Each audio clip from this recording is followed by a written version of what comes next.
Okay, Gravity omutujju tukwaniriza nnyo ssebo. Erinnya lyo lirina emyoso okupronouncinga. Garrison. Yeah, Garrison Wabuyu. Ani ya inspiring erinnya? Garrison. Ago mbanyoli ewaffe. Zungu nnyo. Gabanyoli. Sigawa. Garrison yabanyoli? Yeah, abanyoli batuma Garrison. Kati eri eddiini. Abazungu. Eddiini Gravity. Kizibu nnyo. Omutujju. Lyeri eddiini. Tusobola okukikola ne liba. Kale tetugali ofunye obukulu. Erya stage. Kati tutwale Garrison. Oba ddiini kati. Osoma ddiini ki? Ndi Mukatoliki. Oba kati awo simanyi manya g'Abakatoliki. Naye nga kyekimu. Omukatoliki tayinza butakuwa linnya. Yondooza Garrison mwana. Era kati ye waffe. Okay. Oleka bali bwe batyo. Tukwaniriza nnyo. Era nange ndi musanyufu okubanga nga omugambye muno Gravity jangu okunnyonnyole Wagwani. Wagwani mukakosa nnyo Abazungu kategeeza ki? Kyekiriwo? Onnyonnyole Wagwani. Kyekiriwo. Lulimi lupatwa, lulimi lw'Abajamaika si lw'Abazungu. Lupatwa. Okay. Mbadde njagala nnyo okulaba ku feesi yo naye ogaddewo. Nange engeri gye yegize gundi morning star gundi Wagwani. Kati amaaso gano tegeetaaga kugo. Ate no programu engeri gyebeera enkakkamu ogiraba engeri gyemuvinga ne ka esi nkawulira. Kati so wali weetaaga kugiraga gundi high resolution. High resolution. Oyo bitegeeza ki?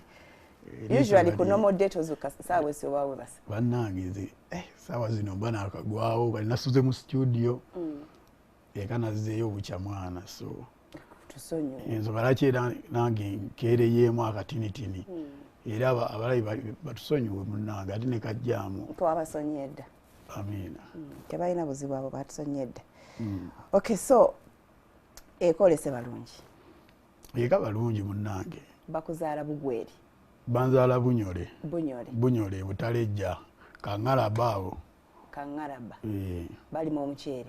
Omuceere mungi nnyo yemmere yeeyo mwana gye basinga okugira amatooke matini nnyo. Naye ndowooza bwe wajja eno ate kati oli muli w'amatooke. Nkulidde eno munnange ate eri gye mbadde ngenda obugenzi. N'okuzaala bakuzaalira wano? Banzaalira Nankulabye. Oli mwana wa Site? Nakulira wano Site. Okay. Era tobeera Nankulabye kati? Kali mbeera Munyonyo. Munyonyo? Nga wakyusa nnyo. From Nankulabye to Munyonyo. Two different worlds. Nakyusa mpola mpola bwentyo.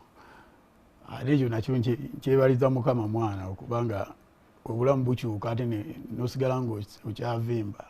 Okyavimba. Kati gw'ovimba. Omanyi busobola okukyuka ne bukukyukira mu bubi n'omaliza ng'ate oli wala nnyo. Naye Mukama atuyambako mwana. Ove Nankulabye n'oddayo e Bunyole. Osobola okuva Nankulabye n'odda e Bunyole by the way. Naye Mukama n'abawagizi ffe abatuwagira mu bintu byaffe bino. Bwe bakuwagira obulungi n'oteekamu n'essaala obulamu bukyuka ate ne bukyuka mu bwakabi. Okay. So wasomera wa Nankulabye? Nasomerako Nankulabye junior. Nankulabye junior school wazimbe Musa. Ekyo bamuyitanga Zimbe Musa. Nga musajja wa mutawaana. Yali mukubi wa kibooka era nga bamanyi Headmaster. Ndowooza kati naye bw'andaba agamba naye ekiyaye ekyo. Ekiyaye nakubanga kyaki? Weewaawo era baatugunjula. Baatukuba ne babaako tebaatukubanga mu bubi. Kati gwe biki ebyasinganga okukubya? Obimanyi ebintu by'essomero abatica bakubiriza balina olugono. Nga bava mu bbanga ne bakusabula? Bayiyaasha. Ayiiyera engeri gyakukubamu kakibooko. Okay. Kuzanyira mu nfuufu toyambadde ngatto. Ebyo weebityo bafuna obuntu. Leeti mu klaasi. Babufuna ate nga mwana obimanyi. Naye n'okuvuma oyinza okuba wanyola omwana nga muto nga muvumi. Ate kati toyinza vuma kati mu myaka egyo egya nursery oba primary oba tosobola kuvuma. Okay, kati awo n'ova ku Nankulabye junior n'ogenda. Nankulabye nasomerayo nursery, primary, then ngenda ku Odi Kampala. Awo ne City ku Odi Kampala SS. We nasomera paka senior 4. Okay. N'obikomyawo? senior 5 nensomako weeks 2 nga zaali ntono kati ate ng'endongo awo yali etandise ebiseera ebyo of course endongo ng'ate olaba ofunayo ku buwogo ofunayo ku kasente kusomero ng'ebikulabisa obulabisa wewaawumbye ejjusa okuba nga saamalayo so bwe bityo ne bikyuka nenkita obulamu ne bukyuka n'ogamba eno yensi gyenkute naye ng'ate okusoma kulungi nnyo mwana era singa nasoma ate nandibadde wa ttabu nnyo ate oyinza okusanga singa wasoma ate tewandibadde wa ttabu nnyo nandibadde mubi nnyo singa nasoma singa namalayo mwana era omukisa simanyi neziramu ogufuna sookuddayo osobola omukisa ogwo anti kati problemu ate waliwo ate betulina oweerera ate betulina ate oweerera ate bwebamaleyo baganda bo naye n'abaana bange so banino kigattawo kati ate amagye ago gengeeteekamu ate nga waliwo bali badoogo ate abeetaaga okufuna bright wagwan bright future badoogo abaana oli murasta siri murasta ate nga bweyogera olurasta lulungi kozi waluse lupata loliwo olurasta wagwani bantu bakikozesa badoogo eyo olulimi lw'abantu bano bennyini betukulira mu gete eyo omuntu doogo aba omuto bwati gwengeri edyobeere no mu serene no mu esi kati ebintu ebimu oyinza okuba olwawo biwulira mbuyita bu children mbuyita budoogo kati mu lulimi lwamme luno olwagundi olugundi foreign language naye neddoogo era si lwerwawano so watandika music wongo oli mu ssomero oba natandika mu ssomero okuze nkodi Kampala awo nali nzanya mupiira kati neetandika okuyimbayimba ebintu ebyo mpola mpola ng'obikubirira ku ssomero babiyitanga bati ebyo interact club bwebityo nga tukubakuba ku ssomero bwe kyatandikira naye nze nali nzanya mupiira baithaye nekodi Kampala nasomera ku mupiira wali wakabi ng'ozanya namba ki nali nkuba 7 kuba 11 7 be bateeba 7 abakuwinga eri nga olaba Cristiano akuba eri 7 Messi akuba 11 nali abeera defender winga left winger or right abeera defender defender ate kati abeera eri emabega beba defending baleketteeba kakitegeeza abeeno bo baba bateeba ife tubeeri mu kuteeba winga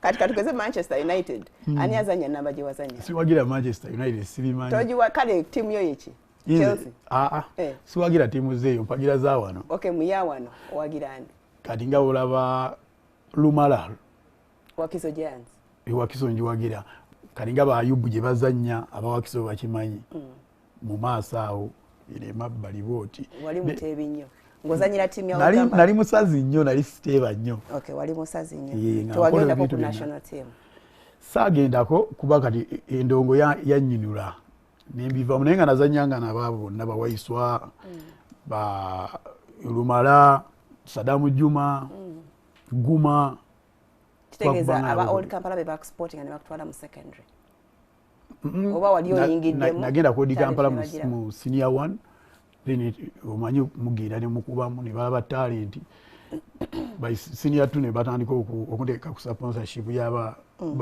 abazanyi b'eddiba kati lwaki wasalawo n'ova ku mupiira ate nga nagwo gulina potential y'amaanyi gulina naye wano Uganda kitini nnyo music munanga afunira ddala olaba omwana akuba yiiti emu n'omulaba ng'aguze akataka azimbye yeevuga okitegeera ate kizibu nnyo okusanga mu bazanyi b'omupiira kizibu nnyo naye abazanya probo olaba nga bakoze eki balina bye beekoledde ate nga nabo okutuukawo is a hustle so wano okuba oluyimba lwolumu n'otandika okukungula then hustle n'etandika ano mu maaso engeri gy'osobola okusigala ku top naye omupiira kizibu nnyo okusanga omukubi w'eddiba nga dooni naye ate abayimbi bangi tubalaba olaba omwana nga yakajja naye omulaba apaakinze eggaali ey'ettabu bakugamba nzimbye amaka egindi okitegeera. Abo naawe bebaku inspiringa. We natandika okuyimba batandikirawo okumpa obuswazi ku stage ng'oyimba nga bakufuuwa amaja okitegeera kati ng'otundamu n'ogamba banfuuye ssente bibiri byewadduka mu HSC obuswazi obwo bwakudisa mu ssomero obwo bwannyunira nnyo ng'ogenda ku show ne baba tebakusasudde nga naye ng'ogenda bakuba bakufuuwa ekyabiri eky'ekkumi. Omanyi ku myaka egyo mwana kubala emyaka 17 nze we najjira ndowooza 17 ku myaka egyo kubanga ng'osobola okugenda n'okuba disco n'okomawo n'emitwalo 10 ewaka oba ssebo okufunyeemu ate mu mupiira nga otaba mugumu nnyo okusoma tosigala otaba mugumu nnyo ate mu mupiira nga bakuwa nusu kasanvu ate nga ttiimu yekakuwadde nusu kasanvu nga nono nusu kasanvu mukubye ettiiza okuva ku makya ssaawa 12 mpaka ssaawa nga 6 oba 7 okwo kwe kuli n'okulya kasanvu kuli ne transport akuzaayo okitegeera simayo ennaku zino byakyuka bayinza okuba ennaku zino nga bakyusa babawa akasente akawera simanyi ndowooza management engeri gyeyakyuka ojja ofuneyo gundi omuzanyi w'omupiira gyabinnyonnyola ebisi awo waliwo gwe nali ndeeta oba yatya naŋŋamba simanya nga bamukubye endobo simanya adde before naye akansooke muleka endobo ewone era atuneyo omuzanyi w'omupiira gyatunnyonnyola eyo kiri kitya. Ani yakuinspiring okuyingira music munnange ze kintu ndowooza mukama siri gwe natunuulira mbu ntunuulidde gundi oba gundi wali bibyo nalabirawo ng'ebintu bitambula naye teri gwe natunuulira taliiyo mbu natunuulira ono mbu nyimbe ng'ono bankole naye nga wali obamanyi abaaliwo mu kiseera naye manyi batini munnange ekyewuunyisa namanya bakamiliyoni babobi wine babebe kulu era ngo buli muyimbi kumpi bamanyi beyamanyi benali manyi munnange ne ba Paulo Kafeero naye nga Paulo bambi musajja atwawo mulemirembe naye nga wali tobasisinkana naye sibasisinkana naye nga manyi okwebba olumwe wakabajjanga Makerere edda mwabeeranga ebintu babayitanga bitya Makerere omwo nga ebyo weebityo nga tugendayo ne tulaba abayimbi Vampo Sina mulabako mu biseera ebyo njukira abo baali battabu nnyo Kokofinga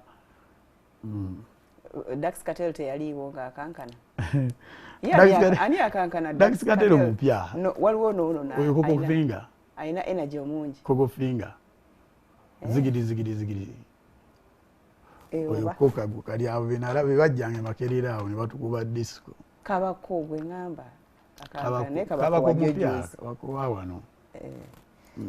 Okay, so otandika your first day, your first time on stage jenjagala okumanya naye kanjimanye nga tukomyewo ogijjukira eyo gye bakufuuwa n'ogamba nze sidda ku ssomero ojja tuliramu okay dogo all right Gravity Mtujo is who we have today. Let's take a break. Okay, thank you so much for keeping it NTV. Tuchagina maso, we have Gravity Mtujo. Erinnya liri nkalubirira pronouncing Garrison. Yeah man. Garrison Wabuyo. Yes, omusajja yeyita king of hip hop. Sayita. Yeah, king of hip hop in his world. Kwa nomulala agenda kuva yagamba I'm the king. Buli omu abyeyita naye kati gwokozeewo ki mu hip hop. Ojja tulaga byoyi kubanga waliwo ayina ezzalawo. Agamba Gravity yeyita king akoze eki. Gye bali era babyeyita gye bali abasajja abakadde eyo beyita bakabaka. Bani. Musajja ky'omukadde. Gye bali eyo. Bemanyi bamanyi bwe batwala ekintu kino. Naye nga wabali awo. Ebintu bikyuka munnange. Okay. Bwe byali si bwe biri. Yeah. All right. So remember olunaku lwe wasooka ogenda ku stage. Ng'oggyeko eby'essomero. Ng'oggyeko eby'essomero. Ssomero era wali okuba hip hop. Yeah. Ng'orapinga baani olwo? Nali nkuba ebintu byange era. Ng'oteteekayo ebintu. Of course. Tewakwepako by'abazungu? Eby'abazungu. Oluzungu lwange munnange luli awo lwagattagatta so saatunulayo nnyo eyo. Nali nkuba byawano era. Lwali ne mu ssomero nga lukukyanga. Nze ekigumba tekyanvanga mu bulago. Oli wa Luganda. Ekyo vanachula wagwani vanachula speaker. Buli lunaku. Lunaku natuka kale prefect omanyi abo badoga abeesudia ku ssomero. era nga bakola ki era ne batuuka ne bafuuka bandugu bagamba ono katumuli ekiwaani nga ne weero oyogedde vernacular era akugjayo bujjalo akwesonyiwa akwesonyiwa naga omuyayi katumuveeko naye ng'ebiseera ebisinga nabeeranga awo ku vernacular speaker. Nga ne mu kibiina era gw'ofuna 32 ofuna 12 17%. Ate kati awo nali nsaza written yo mutegeera spoken bwe buzi nyinza okutta mu written language mu written English ng'ojjayo 98 98 ne 10 twayingiranga olumu 12 awo oba wabanga okoppa ane nkoppaani munono mu written ndi wa tabu era gwe ndikuweereza ka message ku gundi oli kawulira ojja kugamba kati tokampeereza nze kubanga sinaga neebuuza ate kano kavuddewa ng'oluzungu naate lufaanagana spoken tafaanagana spoken naye nga mu kuwandiika oluzungu ebyo bigundi ebyokuyisa mu jjenje ekkalu tumanyi odduwandiika ate nodwogera tulumanyi naye accent eno oyinza okwogera ekintu nga kituufu ate lini bakujajinga waayo omusajja akoze atya.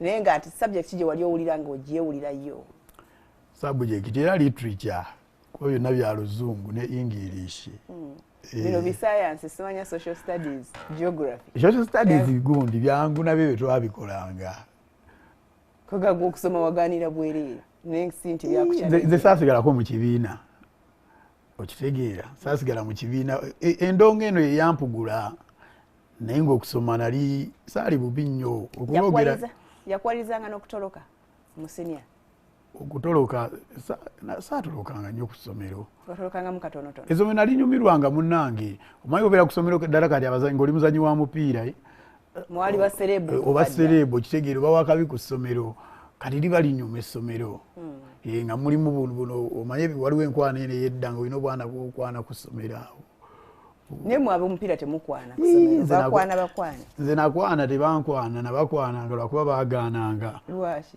nga bakutya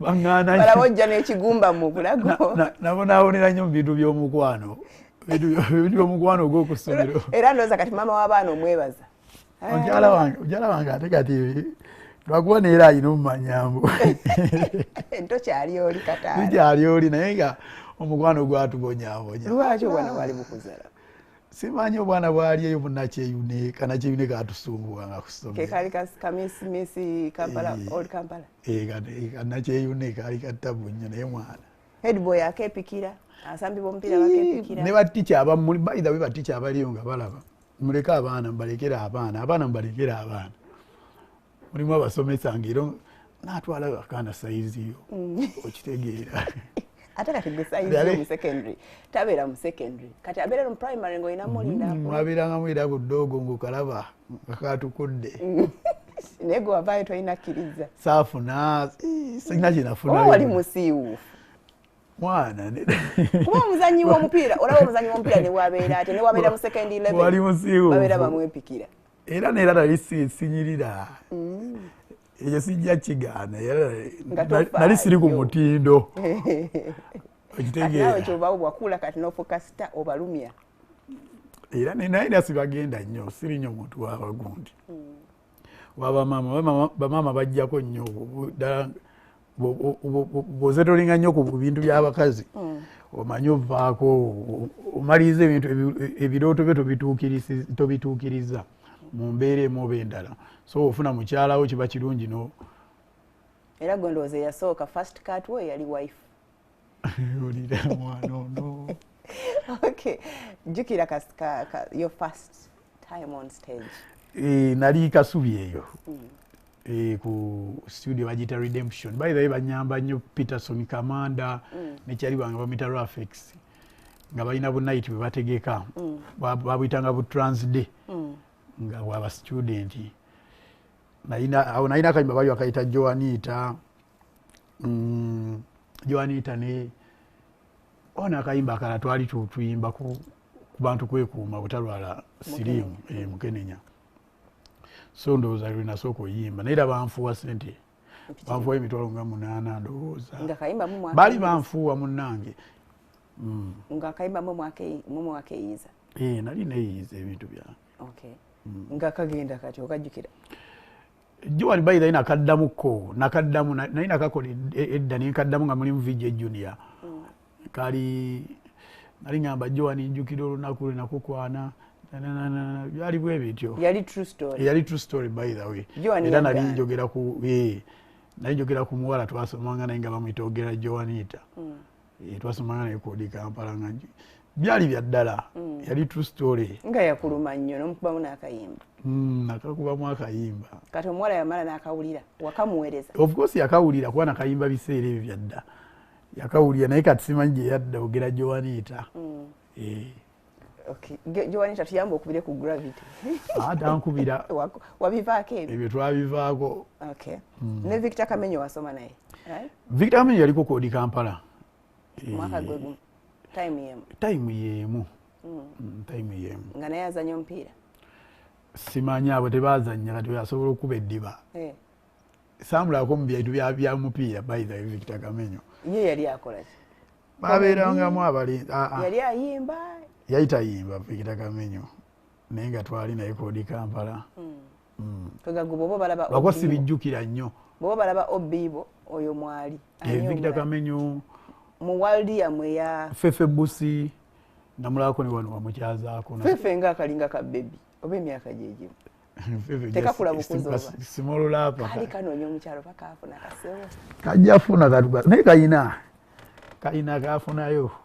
Kali kafunayo. Baitha nasoma. Senga kali kampadde omulimu naye ndooza. Saagutwala siri namugamba okyali muto Fefe sooka okuba omuziki. Oyagala kundemesa. Si muto ate era si mukulu. So Fefe nasoma naye ku Nankula Junior okuva nursery Baitha mpaka P7. Twali ffenna ku ssomero ne mukula ne mukuyimba era nali kyaliwe twali ffenna kyenyinza okugamba. So ku Kampala naliyo n'oyo Victor Kamenyo, Rafex, baani abalala sibajjukira naye we mbalaba bakyalimu we mbajjukira just kati amannya ge sijjukira. Fese zo zijjukira. Naye nga gwo basinza okutimuka. Bwe ne Fefe bayinza okuba abalala batitimuse mu bintu ebyenjawulo nga ffe tuli mu kuyimba nga mulimu abasawo eyo nga mulimu abakola ebintu ebyakabi ekitegeera. Namba kati mwabaddukire no mu kuyimba. Okujja nga gyali nga saamumanya naye sofa ku Kampala era nze gundi. Gwe star wabo. Yeah man. Odi Kampala. Pago wakubira mu byombi mupiira bakujjukira. Mupiira banjukira. Mu kuwandika Oluzungu duwandiika banjijukira. Ate mu debate. Teba spoken. Ebitokwata. Awo tebanjijukira. Then ne mu ndongo banjijukira. Wali okikuba. Tuwafuna call role yonna nti oboli minister for entertainment. Teri kye nafuna. Focusinga ku mupiira gwo. Kudiri baana na kuyimba. So bw'osalawo bw'ogenda ku stage ne bikunyumira ebikuyima ne bikusanyusa osalawo ova mu kusoma. Abazadde wabategeeza. Ani gaye ngambye natuuka nga nsomera ku mupiira we natandika okuyimba ku Kampala ne banja ku basale ey'omupiira. Then muzeyi wa inanoonya yawo obuswazi bakujjako because wali tokyapayinga attention. Yeah, nga sikola tizi sigenda ku training ku ssomero njaleeti biseera byokola tizi nga mbeera mu byakuyimba kuwandiika nnyimba. Tizi ya training. Then ne banja ku basale nenzira ewaka muzeyi wa inanoonyayo ku ssente ensaamusaamu taata wange. Nomaliza S4. S4 ready nali nyimaze awo. Ne S5 wali ogenze Old Kampala still. Nali nnakudda ku Old Kampala then nga amagye kati agasasula tegaliyo ate banje ku basale. Kitege senior 5 wagisomera walala. Nengera Kampala bagiyita oba batirya ku Sapolo oba Kampala High oba Kampala ndoza Kampala High ya ku Sapolo n'ensomayo gundi tamu weeks 2. By the way nze yegulira ne uniform okuyimba otandise okukubula nga nfunayo nkubayo ekiraga ne batufuwafuwayo n'abatuwaddeyo nagula engatto nengula uniform n'ensawo netandika nengenda nensoma wiiki emu. Olonze course combination ki? Sijjukira naye nga goma kyebinoma yali combination njasa biggu yali arts bagiyita njasa biggu teyali atisi wakola gwe kyoyina omanya PCM yali y'amaanyi PCM oba PCB oba PPP naye gwe manya yali ya tabu nnyo combination eyo just nagyerabiramu naye nga yo PPP yali oba PPP DPC naye nga nagiso ye yakutabula omutwe kuba yali y'amaanyi noganze wano majja kati otunira mu fees yali mutono ate ngeri gye nasulanga mu bidongo nga ntuuka ku ssomero leeti ne bakuzaayo bagamba ddayo okeere enkya okitegeera kuba ku geeti kwabeeranko batica nga babeerako okukwata leeti okukebera ensawo okukebera biki byoyingiza oyingiza essimu so kati ate ebiseera ebyo ng'olwedde enjija leeti tuva mu disiko nga bukedde ne weetegeka n'ogenda ku ssomero otuuka oyabisa okitegeera so bwe ntyo ne ŋŋamba owaaye kankonko n'endongo mungu yalimanya kyalikuwa akusasudde bambi mungu abazadde bo balowooza ki of course byabanyiiza by the way byabanyiiza nnyo nnyo nnyo nze nagenda nga nenkuba endongo ku password enankulabyawo naye nga boddayo eka tebakuggulira ng'osula ku lubalaza oba nogenda n'osula mu studio mubakyaliibo nga kumajawo okeera okufunayo akasala nga muzeeyi agamba owaaye genda ogire oba ddayo gyova genda ogire gyova ng'olina kwata ku sente ze baakufuuye n'ogula ekindaazi n'obigattagatta olumu sisita wange bamuyita Eva nga nsobola omukonkona ku ddinisa ly'emmanju najja nanzigulira nga muzeeyi tawulira so waliwo era aso teyali y'amaanyi naye era mwalimu okutoba kati oba ategeera muto ebyokusoma obivuddemu nagamba oyo bamanya nabo bennyininyini ne bakiraba ne bagaa kati ono atumalira sente za bwe tugamba okunoonya amagya tumuteekemu ate ayinza okukola byonoona ate mukama nannyamba saalwayo nnyo saalwawo nnyo kuvaayo nastruggolinga yes naye mukama yankwatirako mangu nenvaayo nekuba akayimba ako ak'omugenzi Paulo Kafeero Walumbezaaya yehite kuleeta yeyandeeta batuula otya wagirowoozaako did you ever consult anybody nabikolera ku ssomero twabiwandiikiranga ku ssomero bakyali bange then ne bibeeramu mu bitabo nga tubikuba freestyle tubikubira ku ngoma endala bwe bityo nembiyimba nabiyimba by the way nga mbiyimba ku ngoma enkalu ku beats ez'enjawulo nga naye sinna recordinga olwo weebuuzizaako ani okuyimba akayimba kamuno munaye seebuuza ku muntu yenna naye ekyomukisa omulungi tebankwata bubi era we byafuluma bagamba waayo eddogo tumuleke yeeyiiye kaga bakutunira nga tebalina bebakutandikira nakola bukozi byange olwo hiiti eyo efulumayo ng'oyisizaawo bbanga ki ng'otandisa wenava ku Odi Kampala wenava ku Odi Kampala mweyo period eya vaaka eya senior 4 twagendanga mu studio ekasubi ku Redemption ba Peterson nga tubeerawo ne tukuba ebyo freestyle ne tukola ebintu ne tuwandiika ennyimba ne tukola ebintu bingi nekyali wange bamuyita Rafex olwava nali ninawo ennyimba mu Kabaale nankulabye era mu vaaka still waliwo omwami bamuyita Umaru nansanga nagamba gwe mwana gwe oyimba bulungi nina producer bwe ngenda okutwalira akuyambeko oyo producer bamuyita producer Didi yali w'amaanyi nnyo Didi yakuba zi stamina yakuba zi My Miss anti right now takya producing a music tetukyamulaba then Didi nansayininga yansayininga nze King Saha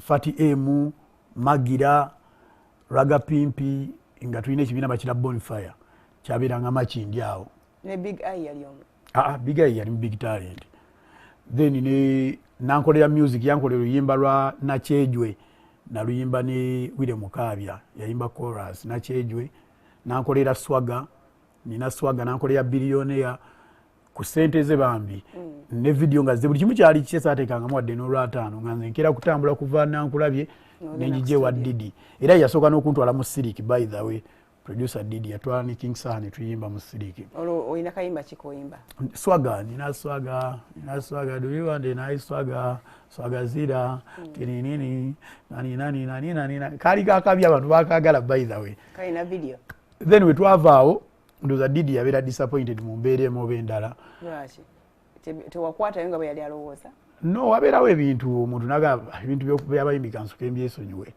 Didi n'atuta nze ne Saha nagenda mu bigitaali nagenda mu Lion Island nze nesooka nenzira ekasubi nesooka nembeereyo nga nyimba ezo ennyimba zange mbubaalabaala nga ze ntambula nazo yankoledde producer Didi then Lumumba byewandegeya bayitawo ku Bulldogo ewandegeya ebbala eyo yavaawo nga waliyo Eddie Kenzo yali azze kuyimba nenyimba kakayimba ka Paulo Kafeero nenyimba nakayimbira ku track kati byayo recorded Kenzo nagamba mwana kyo yayimba muyayi kyo yakuba nga banfuwa sente abantu bakuba enduulu then we navaayo yatuma Ronnie Stamina namwe njala kulaba omwana oyo njala muyambeko mbeko we muteeka era ngenda ne mulaba nangamba ojja kujja emakindye kwawusi ya Big Talent ningende emakindye eyo 2011 ningera emakindye ewa Kenzo natandika okuntwala ku shows zabagenda oyimbako nga nyimba batipsizi ne bayimba ba Erichamu nange ne nyimba bwentyo nine olima nangamba oluyimba lwo wetaaga recording Kenzo walumbe zaye ekuba na luyimbanga ku track nagenda nampayo ne ku send by the way nagenda na contributing ku audio oluyimba olwo malenga mwali mwalukolene wa producer olwali lukyali ku ngoma nga nkuba byange bya freestyle bwebityo nga naye sinna recordinga nga Peterson yali yakuba engoma eyo then tukwate engoma netugitwala ewa Remix nakola ki natu voicinga Kenzo yamwayo oba migo 10 oba kyabiri sijjukira best then netulukola nerukwatayo mukama natuyamba okuva olwo siddanga mabega ne guno gwaka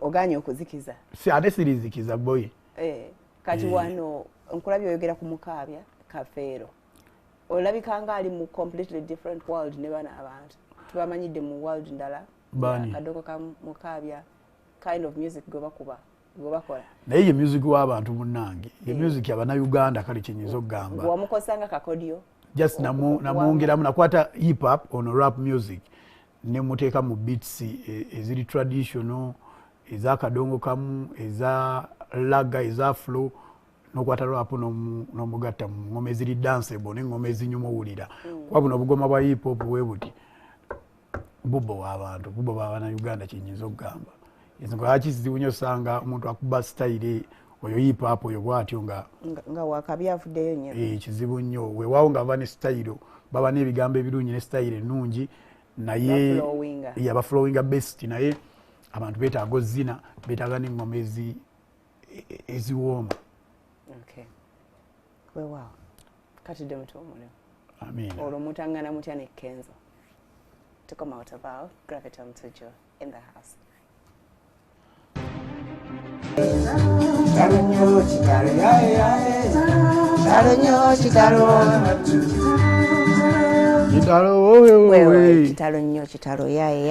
Rest in peace Paul Job Kafeero. I loved him.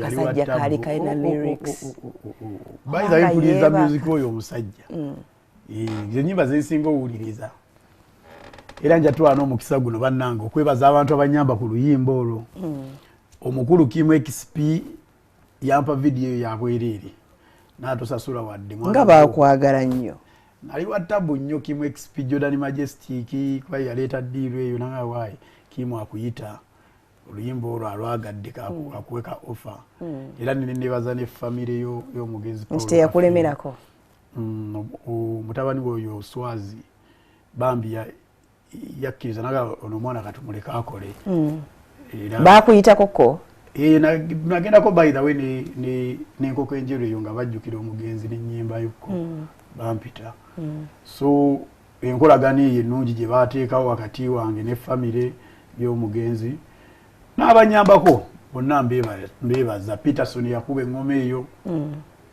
walimu ofuna omukisa nga guno program ng'eno erabibwa ssebo abantu abo abakuyambye bebaza okay kati erinnya Omutujju oli adoptingirawa sijjukira naye zekyemu gwe wali etuuma of course naye sijjukira wayi kyajjira toyinza kuba tojjukira erinnya zito nnyo zito naye munnange twerabire atukola ebintu bingi ne weerabira so kati Omutujju naye ndowooza nayagala kukanga mumanyi kati nga olaba nawe wekisika eryo nogamba Omutujju naye kyajjirawa kati so mu mbeera ng'eyo ndowooza naye njagala tiisatiisa kati ate Gravity byali ku ssomero ebyo baali kuyitanga lwaki oba erinnya Gerson ly'abatawanyanga ne bagamba tumuyitire Gravity Gerson erinnya lyangu nnyo yasi ku ssomero twetuumatuuma ebinnyanja okay erya Omutujju walifuna much later ng'otandise okuyimba then Gravity lyabeere tolina gwe weebuuzaako nti banaye kino kikola nze ngambye abantu saababuuza abantu saabasumbuwa nabaleka ne basigala mu bintu byabwe naye nenkola byange